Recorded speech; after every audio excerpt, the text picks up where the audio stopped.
for the first time in my life, I got to talk with my boyhood idol. I guess most boys, and I guess girls too, have an idol growing up. My dad, for instance, had great admiration for President Roosevelt. For me, it was maybe not as noble. I was a sports fan. Your idol might have been Stan Musial, or Bob Gibson, or if you're a little younger, your idol right now may be Ozzie Smith. My idol growing up was a second baseman for the Cubs, of all teams, named Glenn Beckert. He was a pretty good ball player, played in Chicago from 1965 through 1973. Said he was a pretty good ball player.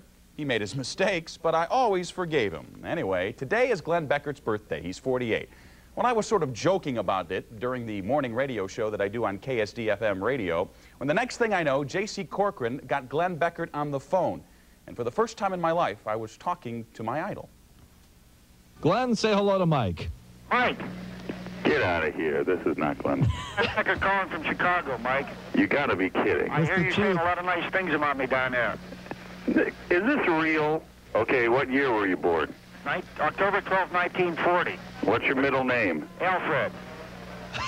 What city were you born? Pittsburgh, Pennsylvania. Do I win the prize now? You win. It was weird. Now, you're probably saying, oh, big deal. He talked to Glenn Beckert.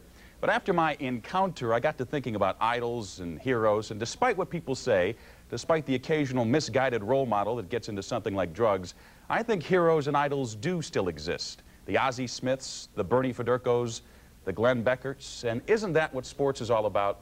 It's the stuff that at least this kid was made of, and that's a look at sports. Thrill. You wanted proof, huh? Yeah, it was a big thrill. It was really weird, you know. From 1965, I've been rooting for the guy, and it's really weird to talk to him after all these years. That's great. Did you know his mother's maiden name? Isn't that usually the question? I knew most everything, that's for sure. That's great. great. That had to be Thanks, a thrill. Man. Yeah. When we come back, we're going to tell you about a gorilla blind date. Sort of. And zookeepers in Florida are hoping some monkey business will go on. More on that when we come back.